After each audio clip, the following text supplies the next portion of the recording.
नमस्कार दोस्तों, मेरा नाम है विक्रम और स्वागत है आपका हमारे YouTube चैनल लर्न टेक्निकल में। आज की दोस्तों जो जॉब है वो निकली एयरपोर्ट अथॉरिटी ऑफ इंडिया की तरफ से, जिसमें कि सभी भारतीय ऑफलाइन मोड से अप्लाई कर सकते हैं। क्या एजुकेशनल क्वालिफिकेशन रहने वाली है, क्या एज क्राइटेरिया मांगा गया है, सारी इन्फॉर्मेशन इस वीडियो में आपको देने वाला हूं। बने रही वीडियो में मेरे साथ और साथ ही सीखिए सही तरीका अप्लाई करने का।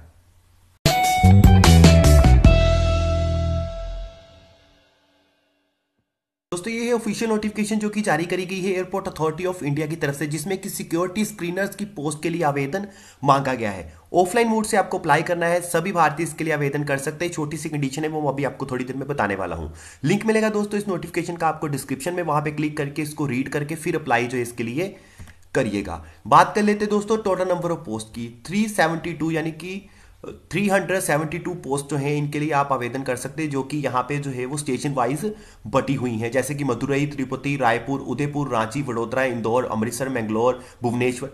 इन सभी स्टेशन पे आपको जो है वो जॉब पे रखा जाएगा, यानी कि एयरपोर्ट की ये जॉब है। तो यहाँ पे दोस्तों याद रखिएगा, जिस भी सिटी के लिए आप अप्लाई कर रहे हैं वो सिटी जिस स्टेट में आती है वहाँ की लोकल लैंग्वेज आपको आनी चाहिए। अगर लोकल लैंग्वेज आपको नहीं आती फिर आप अप्लाई नहीं कर सकते। नीचे भी उन्होंने लिखा गया डोमिसाइल जो है आपके पास होना चाहिए उसी स्टेट का जिस स्टेट के लिए आप अप्लाई कर सकते हैं। उसके बाद दोस्तों बात कर लेते हैं कि एजुकेशनल क्वालिफिकेशन क्या मांगी गई है। दोस्तों अगर आपके पास जो है वो 3 साल का ग्रेजुएशन का डिप्लोमा है, सॉरी या डिग्री है, तो आप इसके लिए आवेदन कर सकते हैं। अगर आपने बीए करी है, बीकॉम करी है, बीसीए करी है, यानी कि ग्रेजुएट आप किसी भी स्ट्रीम में हैं, तो इसके लिए आवेदन कर सकते हैं। प्रेफरेबल क्या क्या है, यानी कि आपको किस चीज़ में जो है वो प्रेफरेंस दी जाएगी। अगर आपके पास एनसीसी का सर्टिफिकेट है या फायर फाइटिंग का कुछ सर्टिफिकेट है, कोई लीगल नॉलेज है, नॉलेज ऑफ आर्म्ड कॉम्बैट की है, या डिप्लोमा सर्टिफिकेट कोर्स है कंप्यूटर में, तो आपको जो है वो प्रेफरेंस दी जाएगी। लेकिन आप इन सर्टिफिकेट के बिना भी जो है वो अप्लाई कर सकते हैं। 3 साल का ग्रेजुएशन आपके पास होना चाहिए।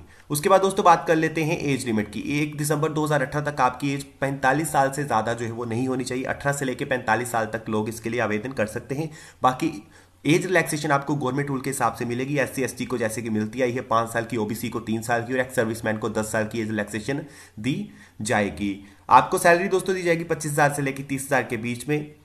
उसके बाद दोस्तों बात कर लेते हैं रिटन टेस्ट और इंटरव्यू। ये जो भी कैंडिडेट जो है वो शॉर्ट लिस्टेड हो जाएंगे उनका इंटरव्यू लिया जाएगा, रिटन टेस्ट होगा और फिजिकल एफिशिएंसी टेस्ट भी लिया जाएगा, जिसमें आपको जो है वो 16 सेकंड के अंदर 100 मीटर की जो है वो दौड़ लगानी होगी। बाकी जो है वो नॉर्मल डिटेल बताई जाती है। उसके बाद दोस्तों बात कर लेते हैं स्टार्टिंग डेट और लास्ट डेट की। 1/12/2018 को स्टार्ट हो जाएगी ये एप्लीकेशन।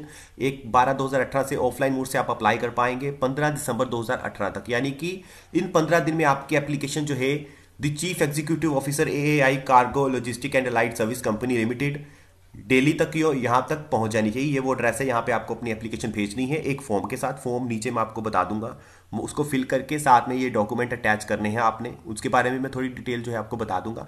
डिमांड ड्राफ्ट दोस्तों आपको जो है वो 500 रुपये का बनाना है अगर आप जनरल कास्ट से बिलोंग करते हैं और मेल है।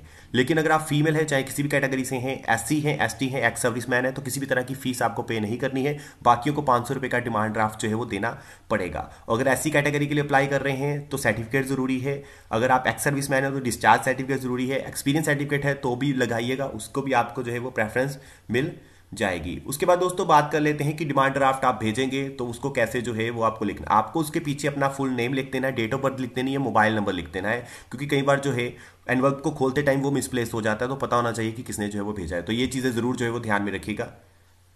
उसके बाद दोस्तों बात कर लेते हैं एप्लीकेशन फॉर्म की। एप्लीकेशन फॉर्म दोस्तों ऐसा होगा, तो ये वो एड्रेस है जिस पे आपको जो है अपनी एप्लीकेशन भेजनी है। सिंपल सा फॉर्म है, कुछ ज़्यादा इसमें जो है वो लिखा नहीं गया है। यहाँ पे अपनी फोटोग्राफ्स लगा देनी है और यहाँ पे ये फॉर्म को फिल कर देना है। और फिल करने के बाद ये कुछ डॉक्यूमेंट है जो आपको साथ में जो है वो अटैच करके भेज देने हैं। और शॉर्ट लिस्टेड होने के बाद अगर आपको वो बुलाते हैं तो आपके पास अच्छा खासा मौका होगा इस जॉब को पाने का। तो इस वीडियो में दोस्तों बस यही कुछ है। आशा करता हूँ कि आपको वीडियो पसंद आई होगी, समझ आई होगी। वीडियो से रिलेटेड कोई भी क्वेश्चन क्वेरीज हैं तो कमेंट सेक्शन में पूछ सकते हैं। चैनल को सब्सक्राइब करें। मिलते हैं नेक्स्ट वीडियो में।